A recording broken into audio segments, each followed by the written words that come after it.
Bienvenue dans cette nouvelle édition du QG News. Voici les titres de l'actualité. Le président ivoirien Alassane Ouattara était en visite au Gabon ce 24 mars. L'occasion pour lui de s'entretenir avec son homologue gabonais sur les questions politiques et économiques. En République du Congo, le président Denis Sassou Nguesso a été réélu dès le premier tour de la présidentielle. Les militants de son parti, le PCT, Parti congolais du travail, le félicitent. Retour sur cette victoire dans cette édition. Et puis Ahmad Al-Faki Al-Mahdi sera jugé devant la Cour pénale internationale. Il comparaîtra pour crimes de guerre commis à Tombouctou, au Mali, en 2012. Mais tout d'abord, le président gabonais Ali Bongo Ondimba a accueilli son homologue ivoirien Alassane Ouattara ce 24 mars. L'occasion pour les deux chefs de l'État d'échanger sur les questions politiques et économiques. Plus de détails dans ce reportage de Douglas Toutoum, commenté par Idlet Mirabel Bissou. Le président ivoirien Alassane Dramane Ouattara est arrivé le 24 mars 2016 dans la ville de Franceville, au sud-est du Gabon. Cette visite du président ivoirien entre dans le cadre des consultations permanentes entretenues par les deux pays depuis les indépendances. Améliorer la coopération inter-États afin de lutter efficacement contre le terrorisme sur le continent, la visite du président Alassane Ouattara au Gabon a permis aux deux chefs d'État d'aborder les questions politiques de l'heure. La coopération entre notre pays se construit, nos relations sont au beau fixe et nous partageons ensemble beaucoup de points de vue sur la sécurité en Afrique, deux sur son développement. J'ai donc pris conseil aussi chez le président Ouattara pour savoir comment mieux accentuer, accélérer et diversifier l'économie gabonaise. Le Gabon et la Côte d'Ivoire coopèrent étroitement au plan politique et diplomatique depuis 1960. Les échanges économiques entre les deux pays frères restent encore faibles, malgré l'amélioration notée entre 2009 et 2013.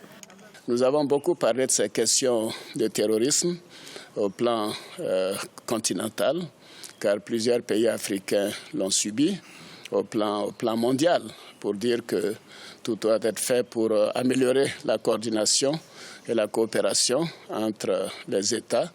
Nous avons beaucoup parlé de la situation économique, aussi bien au Gabon, en Côte d'Ivoire, en Afrique, pour déplorer cette chute brutale des prix de certaines matières premières, dont le pétrole.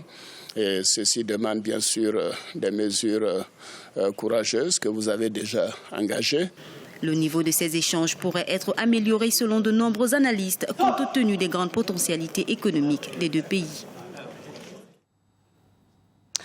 En République du Congo, le président Denis Sassou Nguesso a été réélu dès le premier tour de la présidentielle avec plus de 60% des suffrages selon les résultats provisoires.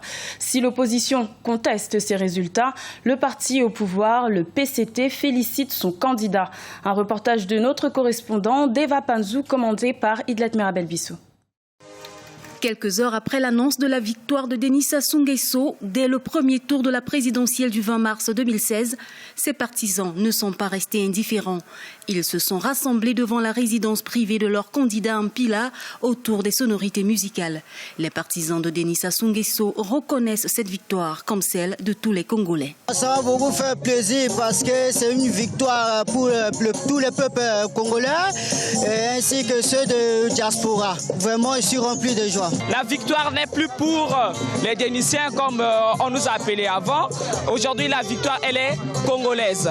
Je pense que tout le Congo sera en fait de donner encore une fois de plus la chance à notre président que le Congo a tant aimé. À peine réélu à la tête du Congo, les défis à relever par le premier président de la nouvelle République ressurgissent. Les partisans de Denis Sassou Nguesso ont certes salué la victoire de leur champion, mais ils ont émis le souhait de voir le prochain exécutif porter à l'immédiat des solutions aux problèmes de la jeunesse. Vous le savez bien que le plus grand défi, c'est sur les problèmes de la jeunesse. Aujourd'hui, les jeunes sont majoritaires et ce sont les jeunes qui ont accordé au président ce nouveau mandat. Que les jeunes se retrouvent pour la nouvelle République, tout entier, du nord au sud, que les jeunes au moins trouvent leur place dans cette nouvelle République. La victoire du candidat Denis Sassou Nguesso était prévisible selon ses partisans. En attendant la validation des résultats provisoires par la Cour constitutionnelle, la contestation gagne le camp de l'opposition qui revendique sa victoire volée. Les Congolais restent optimistes quant à l'issue de cette présidentielle historique. Dans l'actualité également au Bénin, la Cour constitutionnelle a validé ce vendredi les résultats du second tour de la présidentielle. Patrice Talon sort vainqueur avec 65,37% des voix et devient officiellement le futur président de la République du Bénin. Des élections aussi, mais législatives en Centrafrique. L'autorité nationale des élections a annoncé que le second tour des élections législatives se tiendrait le 31 mars, soit au lendemain de l'investiture du président Faustin-Archange Touadéra. Ce report serait dû à un retard dans la livraison du matériel électoral. Olivia Iré-Dobré. Vers un possible report du second tour des législatives en République centrafricaine. Elles étaient prévues pour le 27 mars 2016.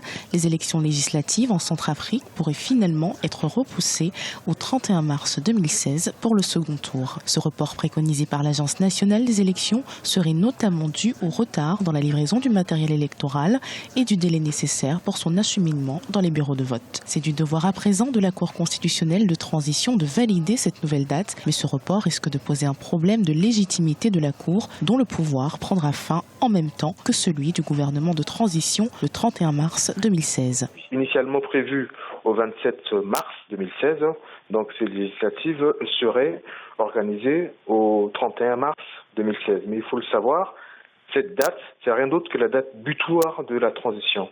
Or, nous savons tous que la transition, prenant fin à cette date, il en est de même de toutes ces institutions, c'est-à-dire la Cour constitutionnelle de transition et également le Conseil national de transition, qui est l'Assemblée provisoire. D'autre part, si les élections législatives se tiennent le 31 mars, elles coïncident également avec la prise de fonction du nouveau président de la Centrafrique, Faustin-Archange Touadéra, prévu pour le 1er avril 2016.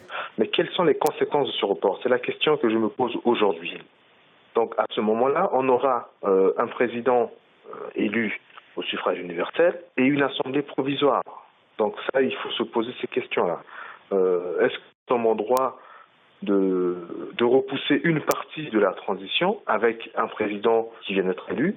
Ça, c'est des questions auxquelles il faudrait qu'on apporte des réponses, nous, Centrafricains. L'autorité nationale des élections doit tenir dans les prochaines heures une conférence de presse pour annoncer officiellement ce report du second tour des élections législatives au 31 mars 2016.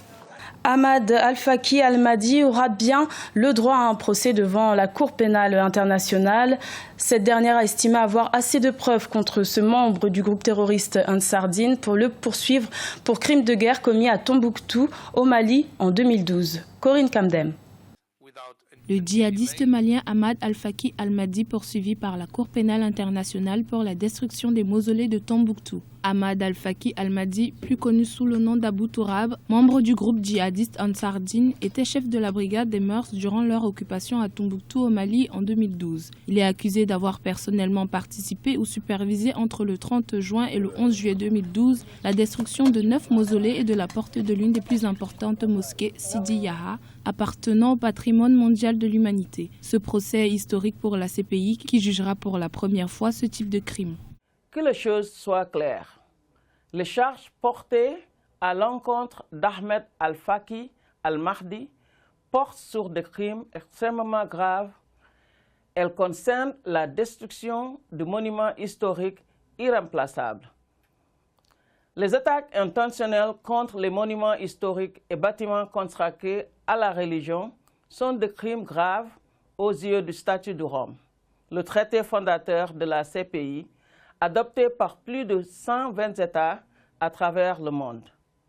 Un comportement aussi répréhensible ne saurait rester impuni plus longtemps. Ahmad Al-Faki Al-Mahdi avait été transféré à La Haye dans la nuit du 25 au 26 septembre 2015. La Cour pénale internationale estime avoir suffisamment de preuves pour le juger pour crimes de guerre et destruction de monuments historiques et religieux. Dans un communiqué, la procureure Fatou Bensouda avait affirmé que l'accusé avait exprimé son désir de plaider coupable pendant l'audience de confirmation des charges qui s'est tenue à huis clos le 1er mars 2016.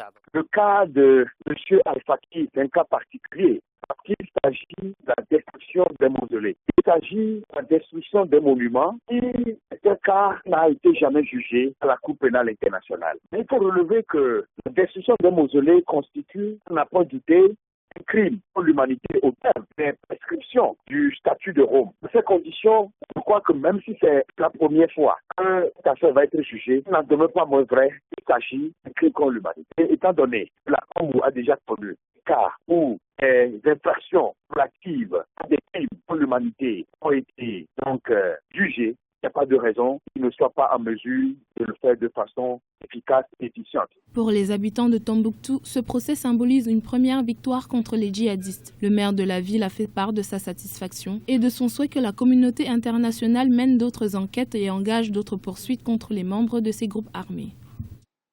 Au Nigeria, à l'issue des enquêtes sur la corruption, environ 5 millions de dollars ont été récupérés. L'État pourrait se servir de ces fonds pour tenter de répondre à l'effondrement des prix mondiaux du pétrole. La question sur l'utilisation de ces fonds semble tout de même poser problème. Birama Saonera. Récupérer les fonds détournés et lutter contre la corruption, une promesse du président Muhammadu Buhari à son accession à la magistrature suprême du Nigeria. Aujourd'hui, cette promesse pourrait devenir une réalité. Plusieurs mesures ont été prises dans ce sens. Il s'agit entre autres des mandats donnés aux enquêteurs, des accords signés entre certains pays pour le retour de l'argent volé dans les caisses de l'État nigérian. Cependant, les populations appellent à la transparence dans la gestion des fonds récupérés. Le président devrait faire une publication pour nous dire combien a été récupéré, puis mettre en place un comité qui se chargera de contrôler les dépenses avec l'Assemblée nationale. Il y a tant de secrets à ce sujet. Si nous ne surveillons pas correctement ces transactions, alors il y a une forte probabilité que cet argent s'évapore. Au début du mois de mars 2016, le Nigeria et la Suisse avaient signé un accord pour le retour de plus de 300 millions de dollars confisqués à la famille de l'ancien dirigeant militaire Sani Abacha. 1340 milliards de naira de fonds publics ont été aussi détournés sur 7 ans par une partie de l'élite nigériane, dont des ministres ou encore des gouverneurs. Pour beaucoup, la récupération des fonds détournés pourrait améliorer le coût de la vie au Nigeria. Nous souffrons, donc je pense que la récupération de ces fonds pourrait augmenter le PIB du pays, alors nous en avons vraiment besoin. Comme vous pouvez le voir, les choses sont vraiment difficiles dans le pays, donc cela va nous aider dans une certaine mesure, à condition qu'ils ne soient pas détournés par ceux qui le recevront, sous prétexte que ce sont eux qui ont permis de recouvrer cette somme, donc qu'ils doivent en prendre 10%. La plus grande économie et le premier producteur de pétrole d'Afrique est sous le choc de la baisse des revenus pétroliers. D'ailleurs, le gouvernement prévoit d'emprunter 5 milliards de dollars à partir de plusieurs sources pour combler le déficit budgétaire du pays. C'était le journal de la rédaction. Merci pour votre fidélité. Retrouvez dans quelques instants une nouvelle édition de l'information sur Africa 24.